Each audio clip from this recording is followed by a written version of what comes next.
It's NTV Sport Nights. Today's show is totally different from the usual. So what you should do to join us, go to Twitter, find at NTV_Sport Nights and use the hashtag Sport Nights and tell us what you think.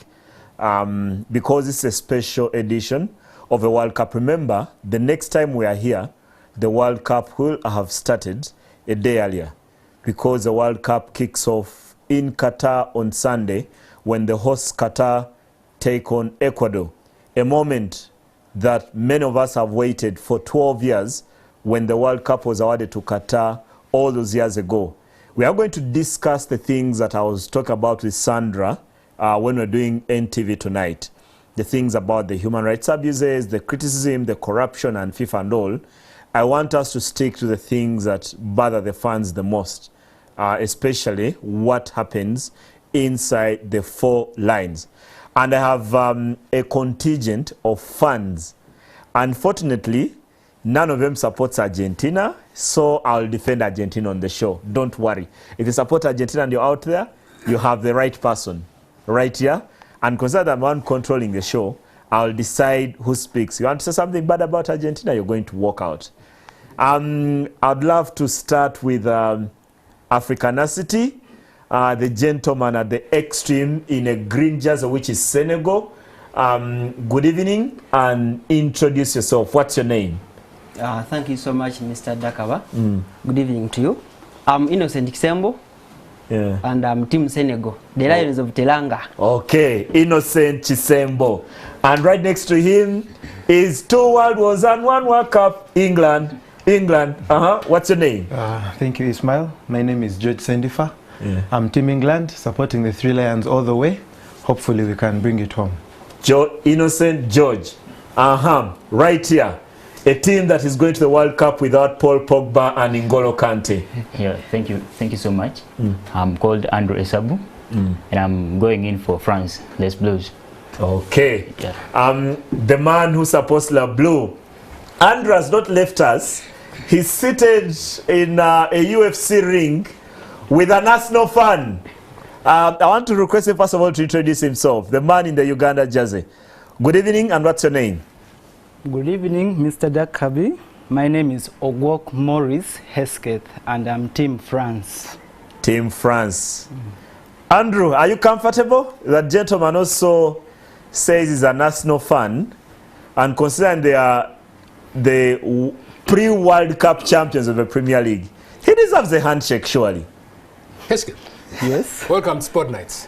Thank you. I thought your name Hesketh, you'd support England. Hesketh. No. Welcome. Thank you. No Arsenal tonight, World Cup. Yes. Yeah, so thank you very much, Andrew, and Hesketh on the other side. We are going to do a lot of World Cup content for the entire show, and then we'll return to all the other stuff at the end of it. I want to start with Andrew, because we are going to go right from the top, from Group A, up to the bottom, and then we are going to finish this by discussing how far the African teams will go.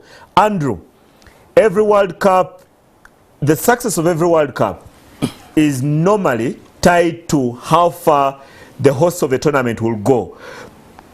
Do you get the same feeling that for this tournament to be successful, Qatar must do well on the pitch? Well, that's what normally at the start of every tournament. That's the wish. That's the belief that the fans would be in the stadium for as long as the hosts would progress. If we go back to South Africa 2010, we know that's not true, but the fans still were in the stadium. We all know what happened to Brazil, 7-1 if you remember. Did they even score? Something like that. So they didn't go far as well. And then Russia... Brazil got to the semi-finals, Andrew, remember? Okay, I'm used to Brazil winning. That semi-final is for them not that much. Yeah. Of course, 2018 Ismail, Russia. We know what happened. And then we come to Qatar. Now, Qatar, on the later notes, they open up against Ecuador. Now, whether Qatar go home or not, they'll still be there. So in itself, and the fact that the tournament is within, you know, a close proximity. It's not like you're flying, you know, 200 miles away. No. So one, they know, they're honest about their quality and capabilities, but starting against Ecuador, that's the game. They actually, because you have Ecuador, you have Senegal, you have the Netherlands. So Qatar know, if they're to do anything, they need to get something out of Ecuador. Even a point will be huge. Now they start, you know, 60,000 capacity stadium. They'll have all the energy, the fans. Everyone will be rooting for them. They will, because of that energy, that wave normally, sometimes it works, especially opening match, you know, opening ceremony and all that stuff. So how far they go, the fans will still come. Like I said, because of the close proximity, but also because it's the World Cup. It's the World Cup. Fans will always come. I would love them to go past the group stage, but I'm struggling to see how that will happen. In actual sense, Qatar is actually the first nation to make their World Cup debut as hosts. Yes. This is a country that has won, I think, the Afro-Arab Cup. And the Asian last Cup. year, and an Asian Cup in there. They've spent, I think, a large part of the last 10 years playing in tournaments in the Copa America and all these kind of places. I want to throw to our guests here. I start with a gentleman, Innocent, whose team is actually in the same group as Qatar. What's there to fear about Qatar? If it's a World Cup, they're nobody. What would someone fear? Thank you. Basically, for Qatar, I don't think there is anyone of the teams, all nations that qualified for this World Cup tournament that fears Qatar.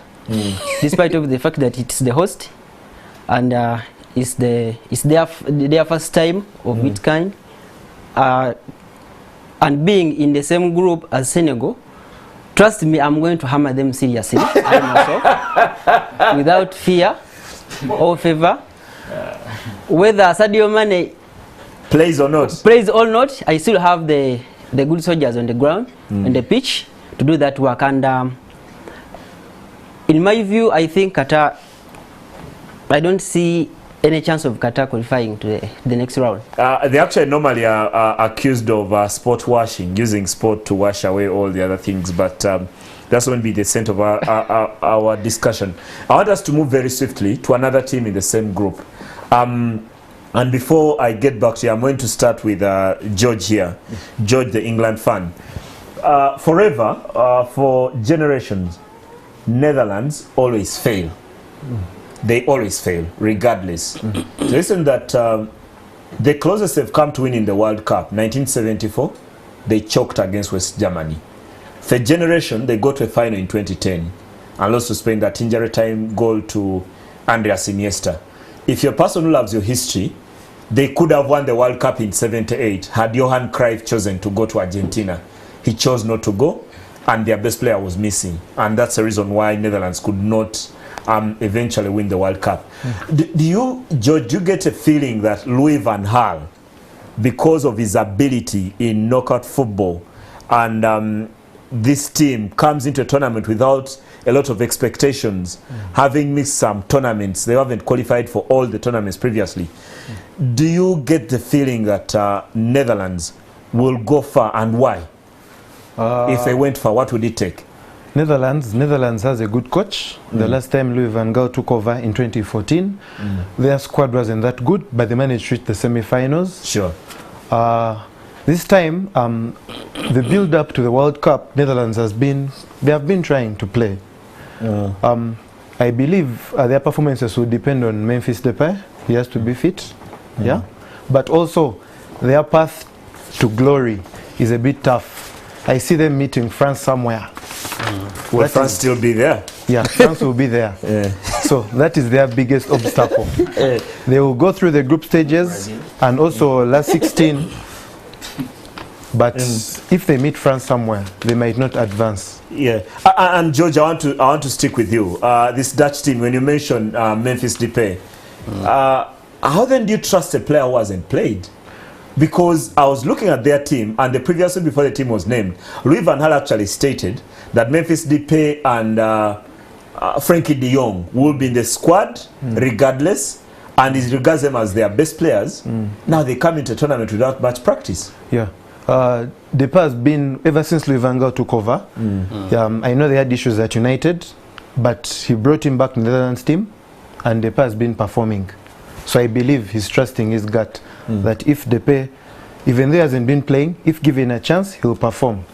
Yeah. On the other side with Andrew is a gentleman who supports France, but I want to throw him something that I know he has knowledge about. England, world champions 1966, have since failed to qualify for World Cup in 1994. Why do I get a sense, and I was sharing this before we came on set, that England are a team that has regressed from the one that reached the World Cup semi-finals in 2018.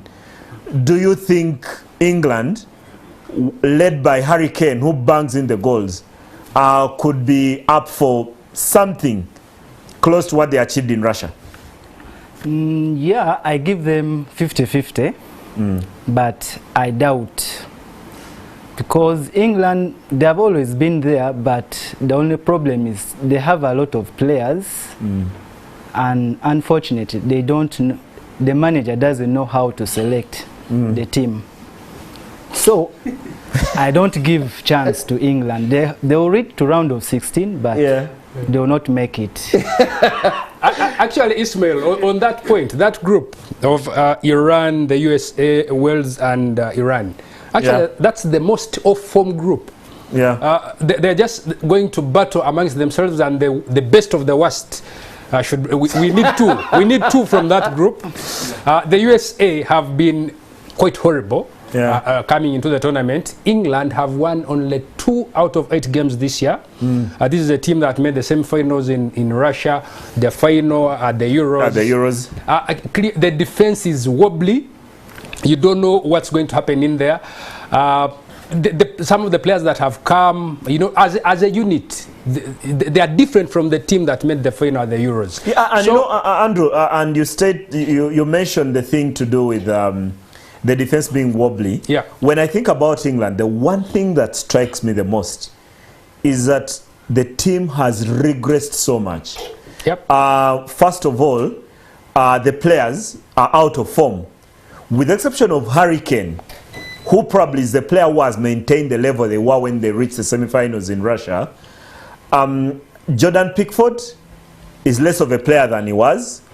Everyone else, besides Harry Kane, I'll struggle to pick another player. I would pick Jude Bellingham and Phil Foden.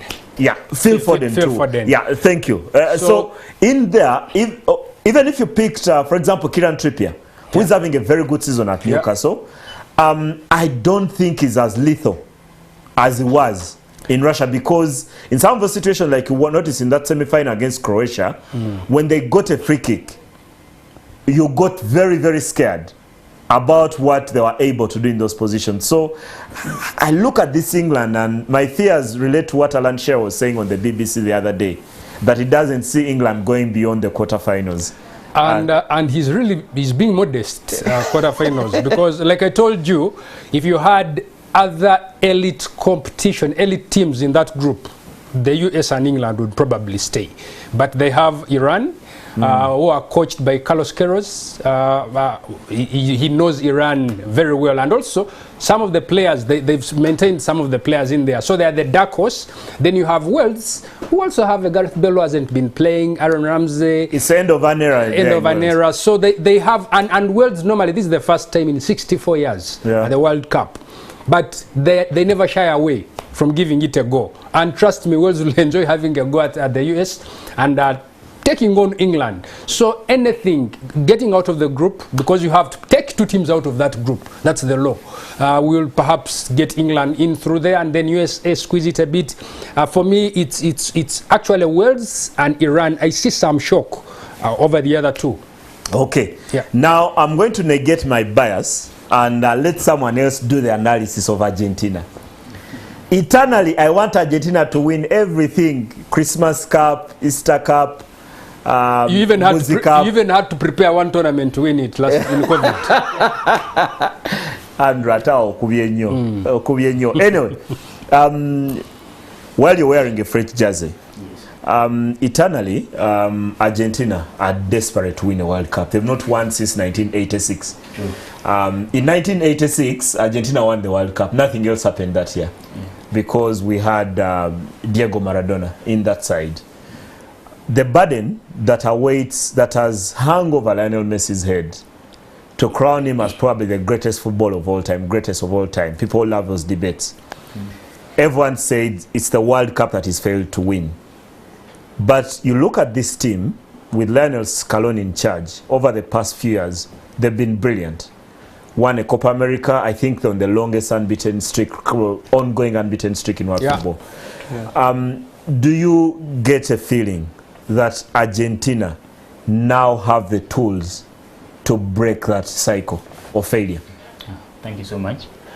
First and foremost, if there's anyone out there who would want to rule out any team from winning the World Cup this time around, I think no one would even want to maybe mention Argentina.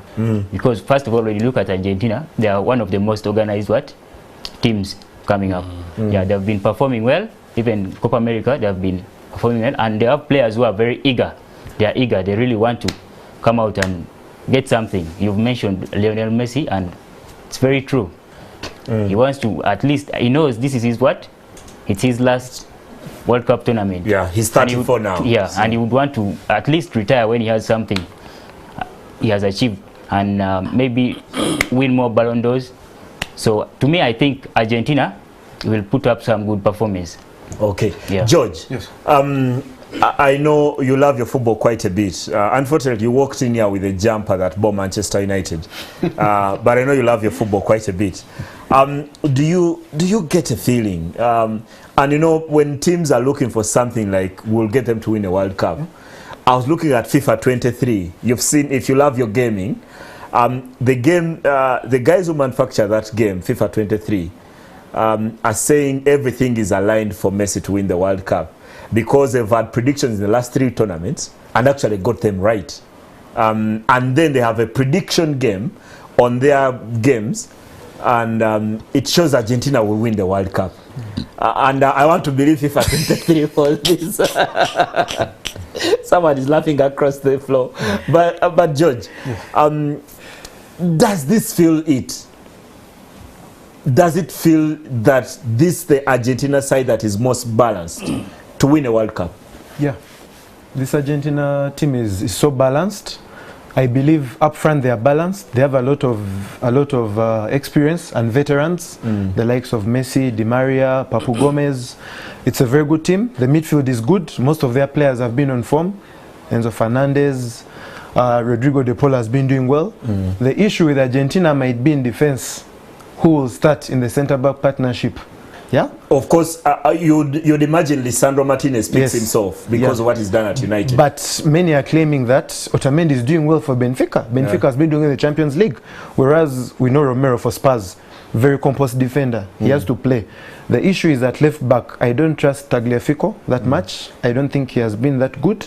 So the issue is mainly the defense. Their goalkeeper, we all know Martinez. Yeah. He's a very good player. From the moment he asked Ronaldo to come and take the penalty, then Ronaldo feared. I need a good. He trash talks in the Euros, in the Copa America. I saw him trash talking. He would trash talk the team that is going to take the penalties, and he would save them. Yeah, very good keeper. Andrew, please pull the rug from under my feet. What is going to fail Argentina at this World Cup? What is? Forget the blind fans. Forget Ismail. What is the thing that we should look out for that Argentina lack?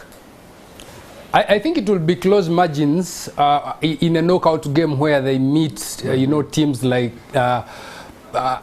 maybe Italy. Of course, Italy is not there, but teams that will knock you off with just one chance. And I'm looking at, because when you're looking at teams that have progressed, Brazil as well have progressed. Then you have France they have the tools. Yes, they will miss, the N'Golo Kantes and Pogba, but they're that team that can, in a knockout game, actually sort you. So for Argentina, mainly it will be because of them that they won't go on to win it, because I think the team has been progressing.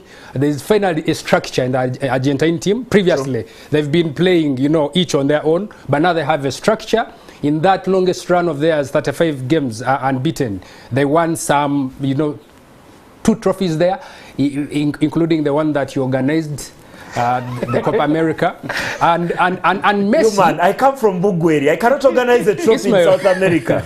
And Messi is back happy, playing and enjoying his football for PSG, both in League One and the Champions League. And then the likes of Messi, that crop also, they want this is their final tournament, so they need to do something. And like I said, it will be them, because even the final, when they made the final in Brazil, literally it was them. I mean, they could have gone on to win it, but you know what happened. So I think they are the closest. They're the closest, and now they're even more prepared when you look at them. I was seeing an interview today of Lionel Messi, and he said he gets a feeling this team is as good as the one that got to in 2014. The only thing is that the team, when he mentioned 2014, my mind went straight that Argentina lost. So what is he saying? Because eventually, but they made the final. They made the final. Yeah, and if this team is as good, then they're capable of winning it. Yeah. Then we go to a final, and then we had Gonzalo Higuain, and we had Rodrigo Palacio get into very good positions and failed to win, including that back pass from Toni Kroos to Gonzalo Higuain. Where Toni Kroos actually decided Argentina should win the World Cup, and Higuain decided to drag the shot wide, and that's why we still suffer in this pain. I still say in 1986. But the good thing, at least things to do with the group stage, that's not your discussion. At least you should be able to. You'll be. I see Argentina, the worst for Argentina with this team that they have. Should be the semi-finals against Brazil. Oh, that would be against Brazil if both top their groups. I want to stay. George wants to say something, because I want to stay with him on the other side. Have you noticed there's an issue I've seen, the balance up front amongst the forwards that were taken to the World Cup? I think it's only Di Maria who is a bit of a wide player. The rest of the players are more like narrow. So I want to see how the coach will juggle that. Yeah, because it's mainly Lautaro Martinez at the front and not much else. Because the other player who could play wide could be Joaquin Correa, the one who moved from Lazio to Inter Milan, but not much else in terms of wide players in there. That's the one thing we are going to lack. We, Argentina. We've spent 10 minutes on Argentina. Next. The pressure. Okay. Andrew, I want to stay on that side of the floor because we are going to start on France. Oh. You want me or Hesketh? Hesketh should go first. Hesketh. No Pogba, no N'Golo Kante. Benzema comes into the World Cup with an injury. Today, Kimpembe was ruled out of the World Cup. Surely, Hesketh, lie to the viewers that France can defend this trophy. Please tell the lie. No. How will they defend the World Cup? First of all, we shouldn't write off France. First, they are the defending champions. In 2018, we won it. 2006, when the final. So we have been playing. 2002. The only disadvantage is maybe the injuries which we got. But with the current new crop of players, the young lads, I believe some of them will prove, especially Matteo Guendouzi. We have him already in it. Plus others. So I believe the man is a true Arsenal ambassador. I believe France is going to reach somewhere up to the final. Though there's always this World Cup whereby they say the previous winner, they never defend it. They never defend it, and most times they always go out in group stages or that. But this time I'm confident with France. Forget Hesketh. Let me talk to someone more confident. Brazil won the World Cup in '58 with Pele and defended it in '62. Yes. Surely someone can defend the World Cup. Brazil reached the final in '94, '98 and 2002. They could have won 3. Even if France do not have these Pogbas and Kante and all these other guys who are missing, you must be confident. Yeah, I'm very confident. first and foremost, when you look at France, the French team, up front, they are set. They are good to go. They have good attackers. They have like the likes of Kylian Mbappe and Karim Benzema, who can give you goals at any time. Then there's Griezmann, their main planner. So I'm not scared. But then when you look at the defense, they have been shaken somehow. Yeah, but they have not been affected so much, because when you look at their goalkeeper, they have someone who, with experience, someone who can command the defense. And even those of Koundé Jules, for example, Koundé Jules, they have been on form and they have been playing games. Okay. So they are not surprising them in the team. They are coming in and they expected actually to play the game. Innocent, you're Barney to say something? Yeah. Despite of the fact that France is the defending champion of World Cup, I don't see, I'm not criticizing, but I don't see it winning it again or defending it. One, because honestly speaking, we have seen what N'Golo Kante and Paul Pogba can do in the midfield, whether on a good day or on a bad day. So the likes of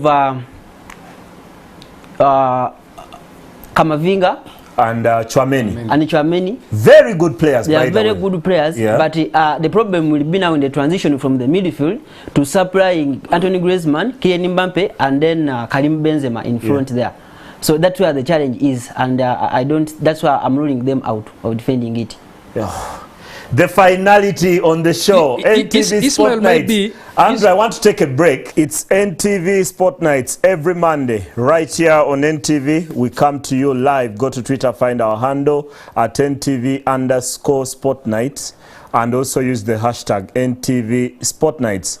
You'll be able to join the show. Remember, there are those segments that are running on our Twitter handle, starting with Recognize Me. We posted this picture, and you're supposed to tell us who you think this gentleman or lady is. And we gave you a clue of the chicken legs. Yes. Go tell us who you think that is. And then there is the head-to-head. Who did it better? Who would you choose between Gabriel Batistuta, Batigol, and Christian Vieri? Two strikers of the elite days of the Italian Serie A. Who would you choose, Batistuta or Christian Vieri? Go tell us who you think did it better right there. Remember, we have DSTV eranga buterevu tewe stressing am World Cup eno. Ogenda kulaba empira jonna enkaaga mwena ku DSTV eja World Cup okuva Qatar okutandika lunaku olwa Sunday. Kati ekipya kye tuleese ogenda kusobola okuwuliriza abogerera omupiira oba commentary mu lulimi Oluganda, olulimi lw'osinga okutegeera, era nga nze kamwa koogera kwendi. Michael Kigozi kwali, Ruben Luyombo kwali, Peace Diane Baagala kwali, Stuart Kimera naye kwotadde, John Vianney Nsimbe butereevu, era nga ku DSTV ku mukutuko gwa Supersport. Ky'oba okola kwata remote yo, nyigaawe wali ekigambo options. Bw'onoonyiga options, wagenda kujjawo akagambo akaliko language. Kirirawo ku language, onoonye Oluganda, wolabira Oluganda onyigoke. Ojja kuba ofuna butereevu buli kigenda mu maaso ekkata mu lulimi lw'osinga okutegeera, kubanga DSTV kano ke kaseerako era nga ssaawa ya kikuba. Andrew, I'm ready for you. As we took the break, you wanted to tell us that France will not get out of the group stages. Is that so? Yes, they will. France should get out of the group stage. The point I wanted to make is, while you could argue that the Chouameni and Kamavinga, of course you have the Rabios in there, can fit in, but N'Golo Kante and Pogba, we all know how much the two contributed to France winning the World Cup. As for Pogba, different player from club as compared to France. Quite big shoes to fill, especially in this short span of time. Up until late in the tournament, Pogba had hoped he would make it. So the coach is going to make do with what he has. One thing I can say is they have the tools. France have the tools, but it's now putting them to use that is a question. So they have to show that actually they can go on. But like you said, also they've got to break that duck of never defending it. Only Brazil have. But also they have to take note that defending champions in the last two, have got out of the group stage. They have not. But they should now. Anyway, Andrew, social media? I want to see what people are saying online. We asked them about who they think will win the World Cup. We should save some of these messages, yes, and bring them after December 18th. While viewers are always laughing at our predictions, we want to come back after December 18th and show you that you are very, very bad at predictions too. Like because you're going to fail. Andrew, let's go. I pity these ones with France. Let me start with that one. Ashraf, France, because they got top players. Mark this though. We are saving it. And then we have Danny Nyeko says Brazil, my first pick, Argentina, and my second pick because of Lisandro Martinez. And Ruli Musoga says Argentina because I want them to win. Very unruly. President Jonan says Cameroon plays with a lot of passion and love for the game. They'll challenge many at this final. Charles says Mane because he is Mane. The linguistic one says Germany. That Rico guy says Argentina, they have had consistency. They have built a strong team in the past few months. John Jerry Abu says, I think the mighty France will make a record by defending the trophy. Reason being we have a lot of new era, we have a new era of players, the likes of Saliba in the back, Arsenal fan this one. Chouameni, Kamavinga, Mbappe will put a difference. Mark Daddy Wheezy says, I see Brazil taking it. They seem to have, it's being brought to my attention actually that we are also trending number 3. Number 3, yes, NTV Sport Nights, you can hashtag us on that. And then we have Charles says Mane because of Mane. No, I think I've read those. Brazil, my favorite to win. Scroll for the wrap. Argentina, Brazil, yes. Mostly people are going for Argentina and Brazil with a bit of France there. Oh! People believe in Argentina? Wow. The World Cup is going to Buenos Aires. Ismail. I'm not going to be to gloat about Argentina because I may have to come I just wanted to remind you that Pele defended the World Cup. Oh, he did? Eh? Yes. Who was he playing against? Anyway. Argentina, well. We are going to move on with another Andrew, Mosoba Andrew, seated next to me right here, because we are going to move to Spain. Luis Enrique has decided that David De Gea is not good enough for him. He's decided that Thiago Alcantara is neither good enough for him. So he's gone with a team that is largely young for Spain. You see Gavi, you see Pedri. Why am I the only one who thinks Spain isn't good at all? I personally I can be on your side because the last time I saw Spain play good football was in 2012, 2012 there. Yeah. From then, they pass the ball, try to possess, no results. Yeah. And football is all about results. They will entertain you, pass the ball, no wins. So, to me, Spain. George, no. While you're wearing an England jersey, I know you've seen Spain try to recreate the great era of Carlos Puyol, Xavi Hernandez, David Villa, Andres Iniesta, and all these guys, Cesc Fabregas. Yeah. But this doesn't look like a Spanish side that is going to send a shiver down people's spines. What I can say, we all had that view the previous tournament, Euro 2020, but we can all accept and agree that Enrique has put a touch on that team, and Spain played very good football. Italy was on the rope for a long period. For a long period of time. Yeah. I was not happy with him eliminating De Gea and Thiago, but I trust Enrique. He's a good coach. You know, while you go on, and I want to make a case for Enrique, and some of his choices are very clear to him. One, he says he wants a goalkeeper who is comfortable playing with his feet. Yeah. De Gea is not. He's not. He's making an effort at United this season to play with his feet, but not consistent enough. Two, the World Cup is a game every 3 days, every 72 hours. You watch a lot of Premier League football. Thiago Alcantara cannot play every 72 hours. Liverpool struggle to get him out there. So, why then would you want a Spanish coach who has 7 games to win a World Cup to use a player who cannot play every 3 days? It wouldn't make sense. If it can't work at Liverpool, I don't think it can work at Spain. Maybe you're thinking that For a national team, you're going to pick him for moments, Yes, yes. not for games like the league would be. Yeah. Enrique has kept shuffling that team, as we have been seeing for the Nations League and the Euros. There are some games when Rodri wasn't playing, yeah, and there are some games when he would play. So he keeps shuffling the team. I believe Thiago Alcantara should have gotten a place in that squad. And then, Innocent, where are the goals going to come from? For the Spain. Yeah, because I see Alvaro Morata, but all of us here probably see him more often on TV missing than scoring. Football fans, for us, we are used with his kind of play. But on a good day, Alvaro Morata can score goals. But first and foremost, Spain, he plays an entertaining game. He possesses the ball.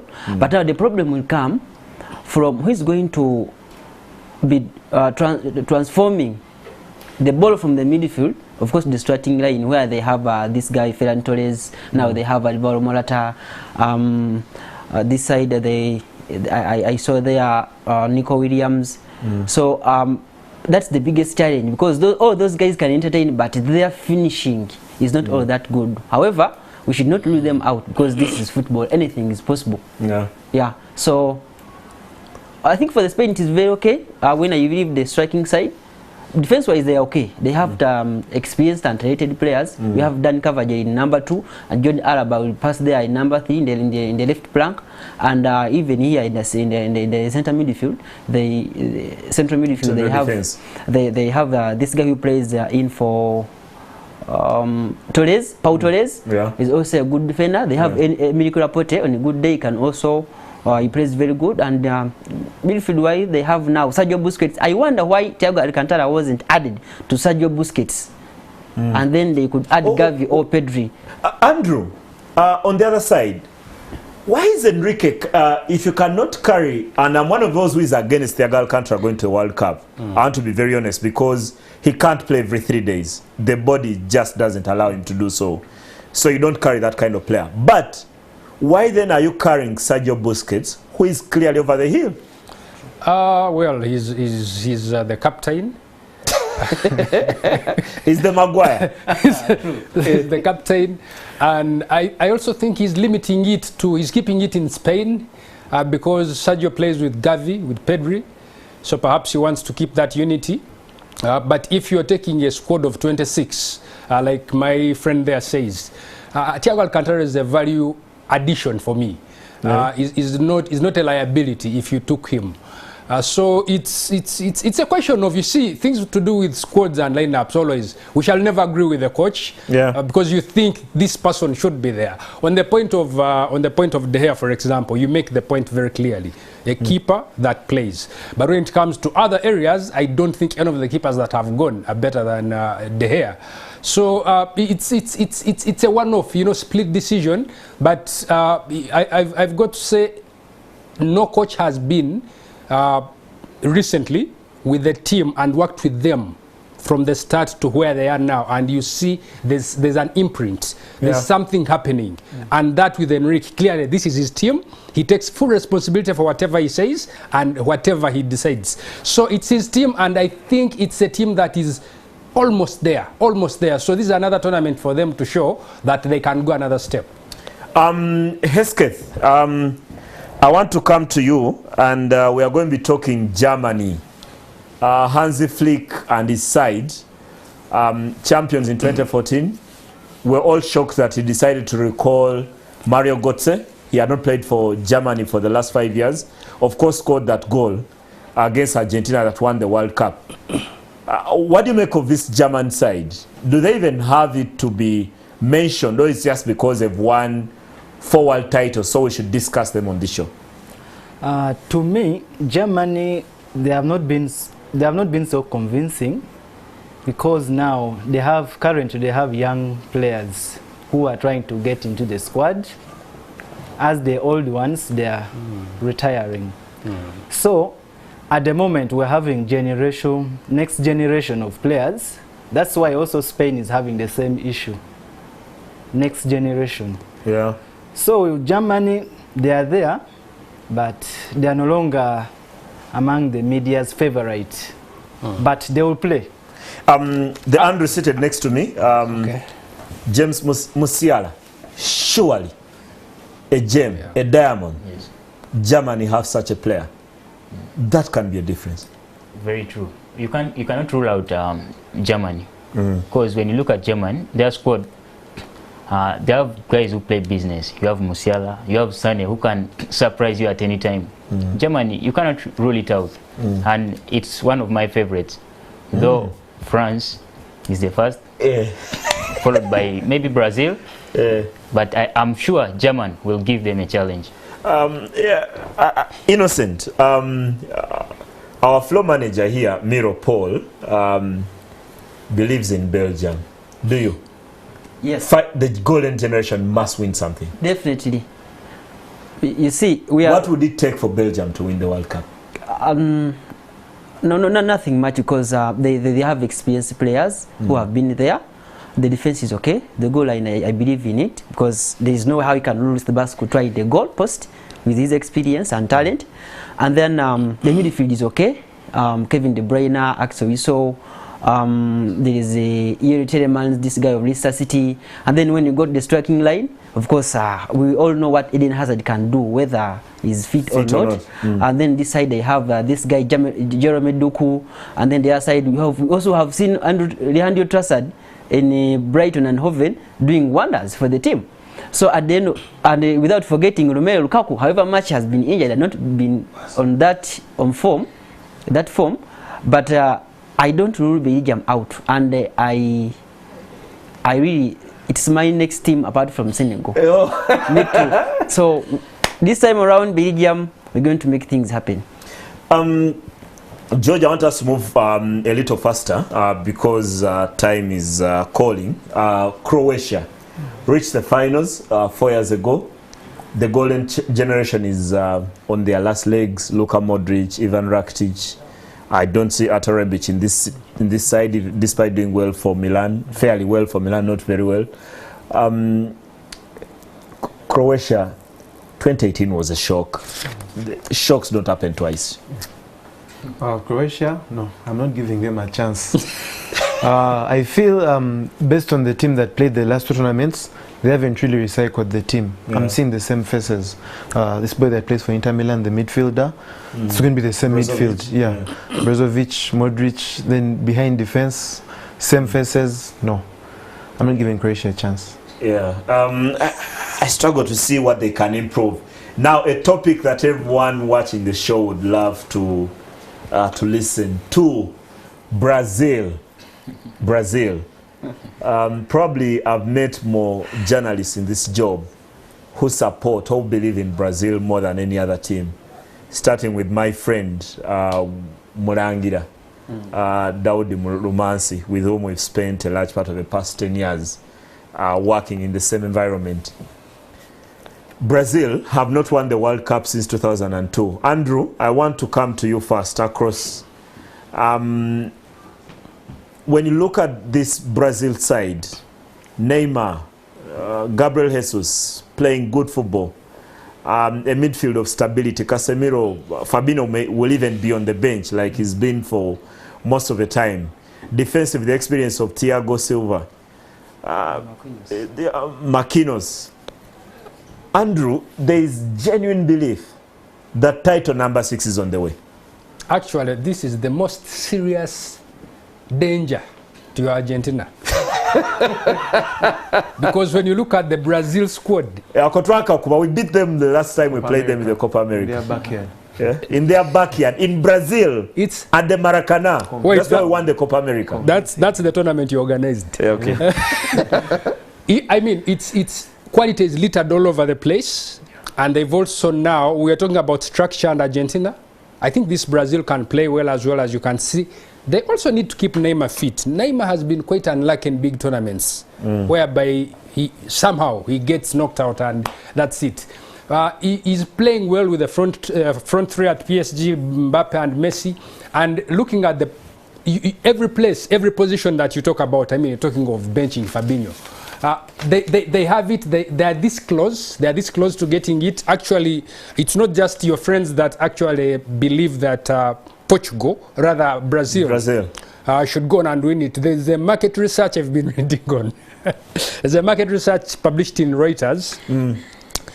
It was conducted in 135 football following markets. This is an analysis worldwide. Okay. And the bookmakers in this analysis say Brazil would win the World Cup.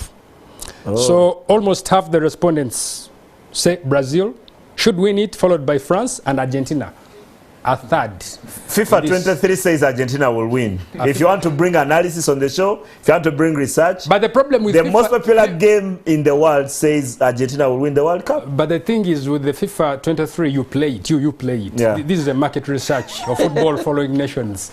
So, but in all honesty, I think Brazil will feel like this is the time. Yeah. This is the time. Brazil and Argentina, those are the two countries that you are looking at. Of course, there's a possibility of meeting somewhere, but right now, France, as defending champions, you would be arguing for them. There's still a lot lacking. Looking at Germany struggling, Spain, they're just trying to get together. They are not a finished article. And I really cannot go beyond Brazil. And you know, when Andrew mentioned everything that he did, George, he didn't even mention Vinicius. And he's probably one of the most improved players Yes. in world football. He's taking better decisions. He's bound to beat his marker 9 times out of 10 anywhere in the world. Vinicius and Tony. Yeah, and surely this is Brazil as we know it.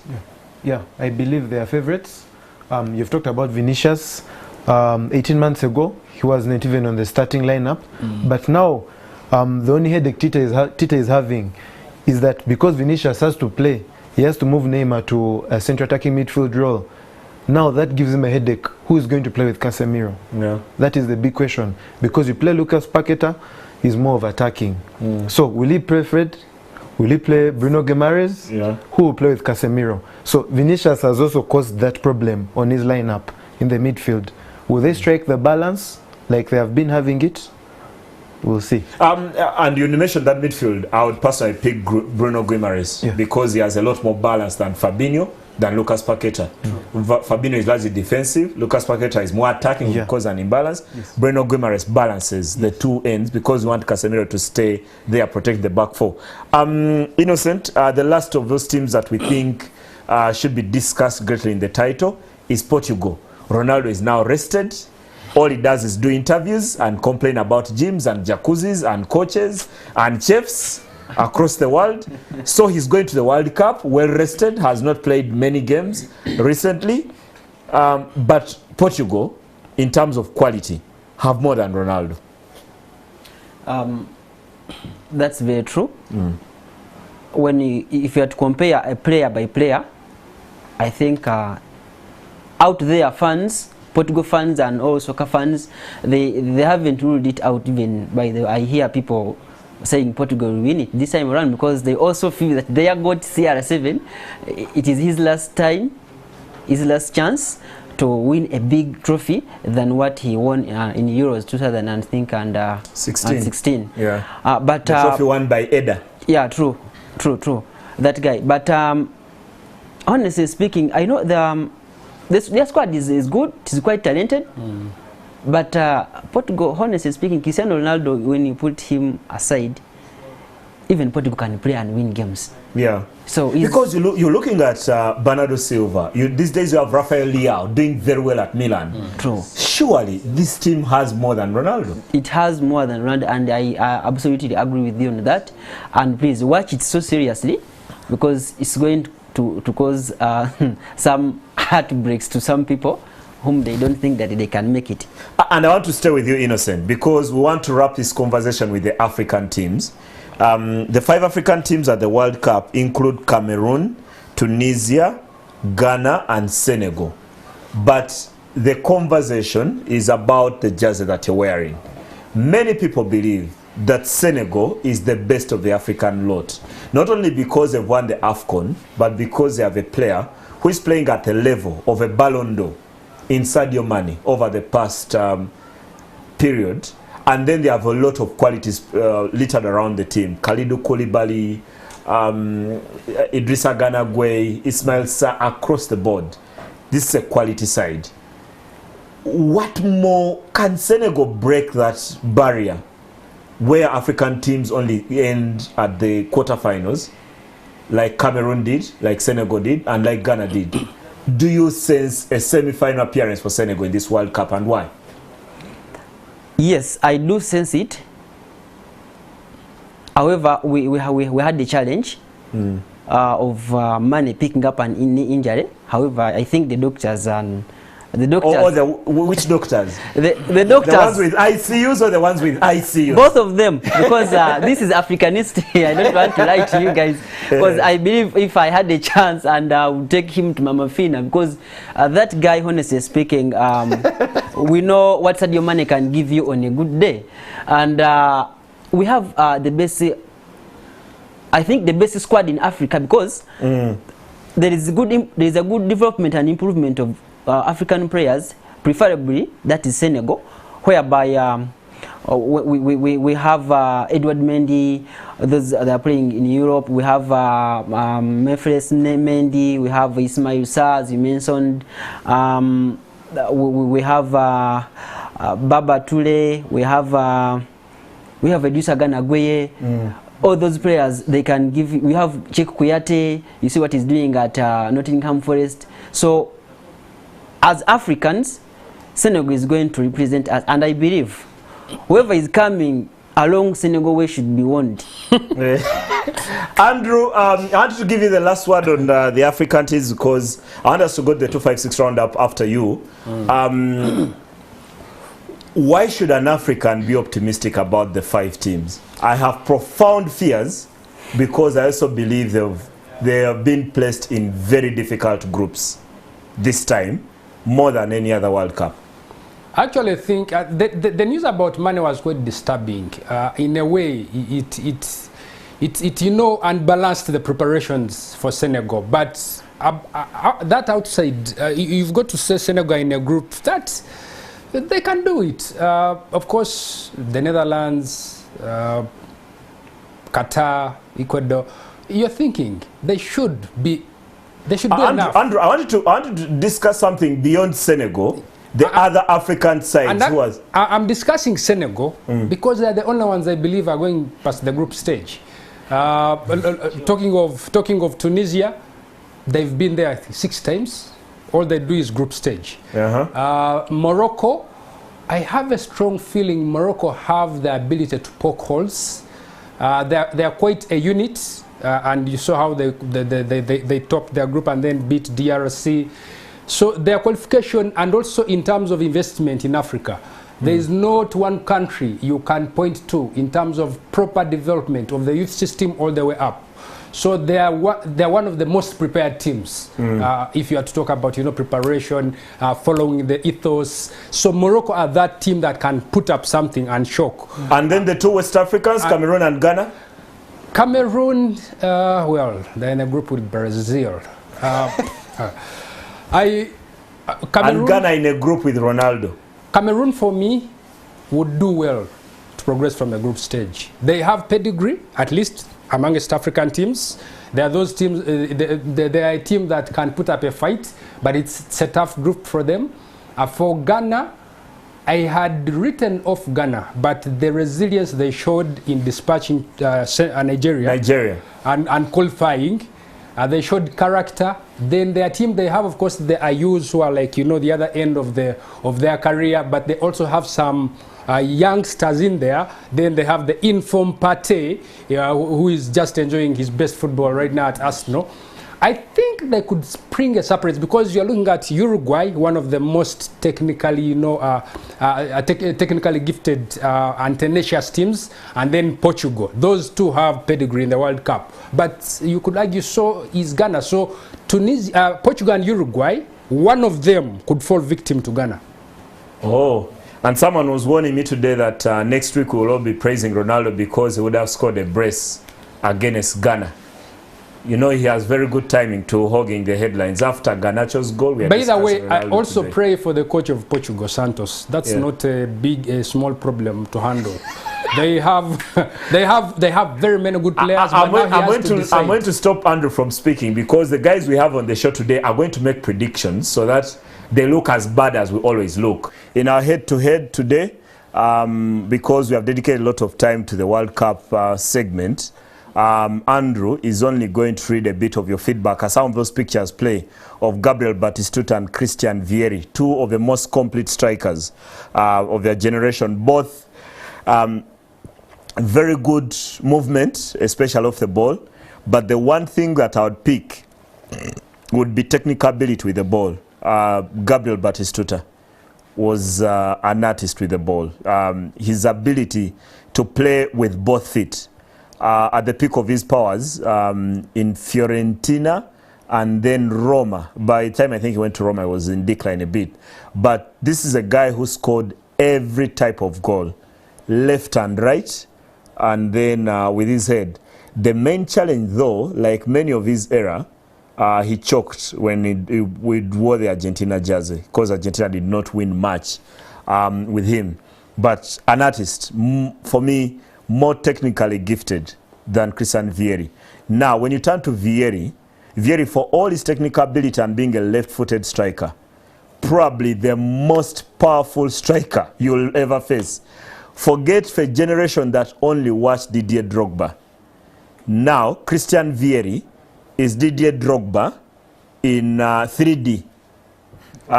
Stronger than every defender he played against. Extremely lethal in the air. If the ball came in as a cross, you're almost bound, you're almost certain, and I'll have to see some of the pictures of Christian Vieri away from Batistuta, is that you're almost certain that Christian Vieri is going to beat any defender for power. That is the certainty about his game. The only challenge that everything has to turn from his right leg to his left, to one-footed most of the time. That's the one thing you saw with Christian Vieri. Loved his shot 23 because he was a big fan of actually Michael Jordan. I got actually to learn while preparing for this show that that's one of the reasons why he chose that shot number. Was part of an Italian era that did not do too well, and the moment he walked away, or he wasn't picked anymore for Italy, that's when Italy would go on to win the World Cup. Possessed a fierce shot, but as a defender, if you had to play Vieri the next day, you needed to have 2 meals because he was brutal. He was extremely brutal. Andrew, some of that feedback. Thanks, Isma. Ahimisibo Osborne says Vieri was a finisher, a fox in the box. He knew positioning and getting the net.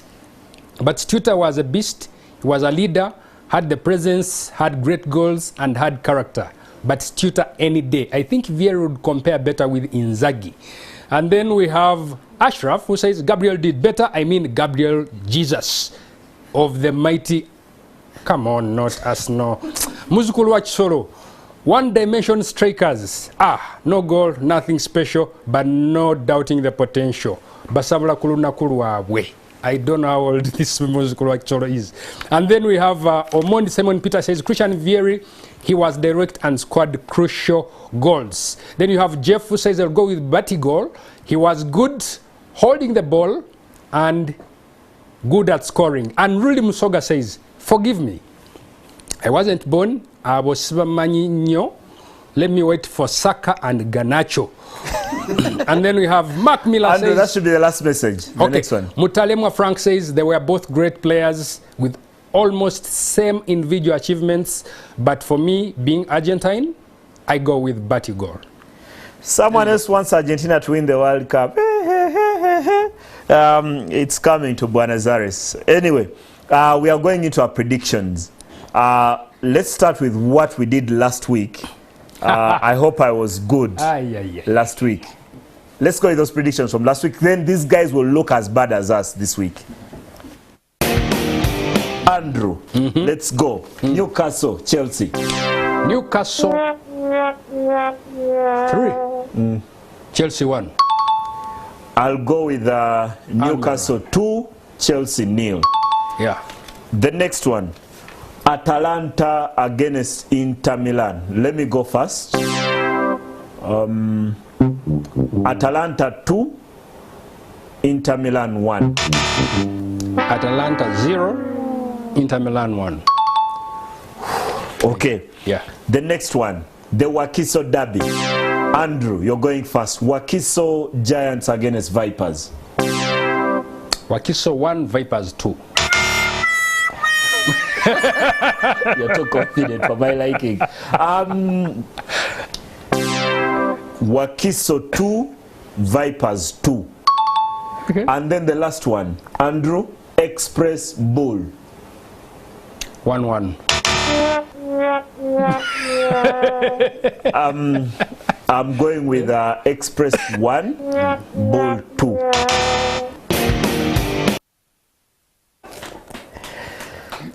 Okay, let's wash away last week. Let bygones be bygones. Our predictions this week, and we have guest predictors. There's 4 of them.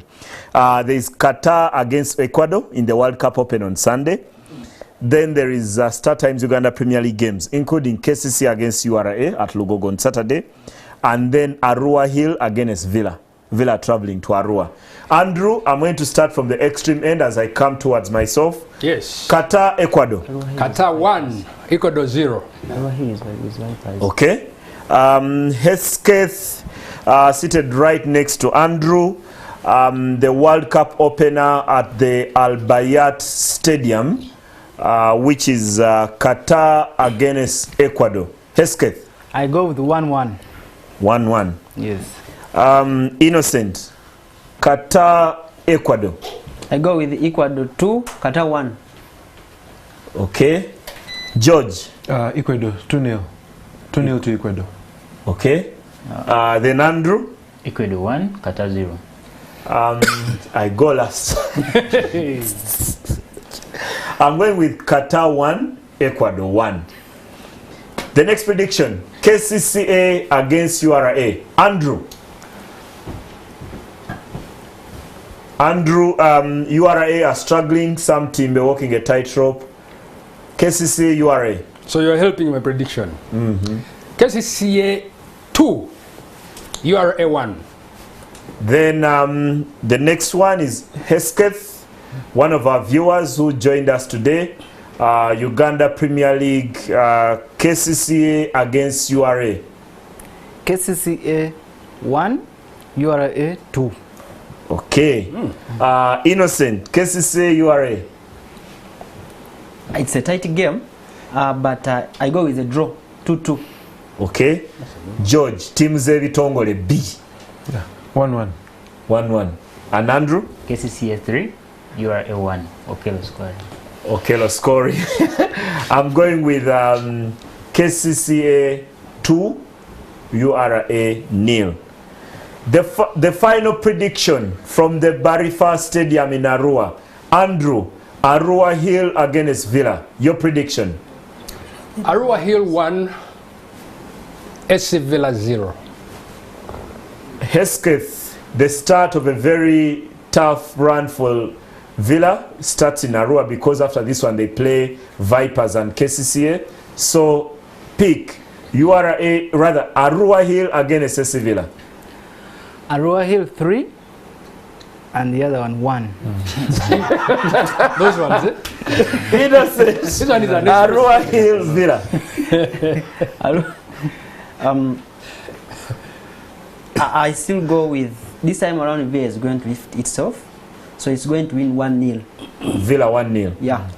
George. 2-1. 2-1 to Villa. 2-1 to Villa. Yeah. Away in Arua. Yeah, I'm a Villa. Andrew. Arua Hill 2, Villa 0. I go last because I'm going to give you the right prediction. Arua Hill 2, Villa 0. That's it for NTV Sport Nights, the World Cup edition. We hope you enjoyed it. We had viewers who joined us today to tell us about what they think about the World Cup. And before we leave, we have that segment of Recognize Me. Andrew, who got the chicken legs right? Read me 5 messages very quickly. The chicken legs.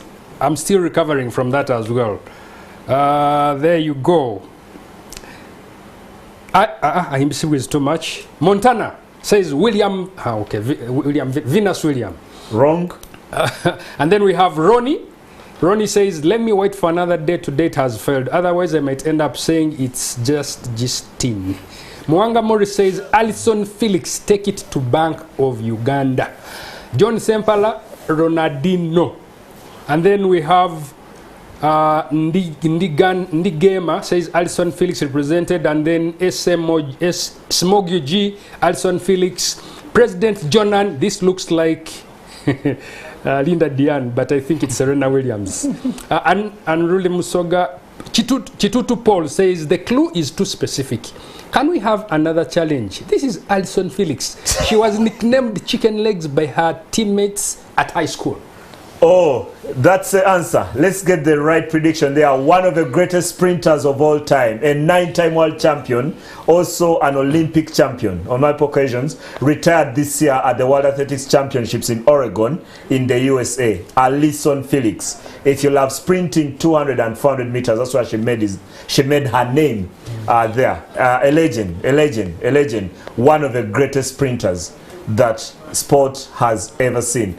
It's been a fantastic show. I'd like to thank Hesketh from the other side with Andrew. Thank you very much for coming. All the guys who are here.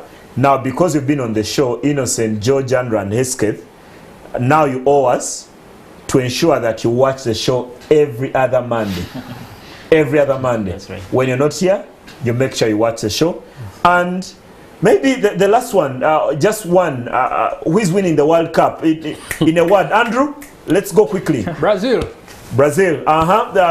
Moving the camera very quickly. Hesketh. I give it to Denmark. Whoa. Oh, 1992. Innocent. Argentina. George. Brazil. Andrew. France. Ismail says Argentina. Argentina will win the World Cup. Ismail, that's your heart. Now give the other one where you put no. My heart has a meeting with my mind today. Okay. Argentina are winning the World Cup. It's been fantastic having everyone watching the show tonight. We have a big team beyond these cameras that ensure that we have all these pictures and have all this content, have this show delivered and in a way that you'll enjoy it. I hope you enjoyed the show. On behalf of the viewers that we had on set, Hesketh, Innocent, George, and Andrew, thank you very much for coming. On behalf of Andrew Mwangusha, I am Ismail Dakaba Chigongo. Have a fantastic night and a blessed week ahead.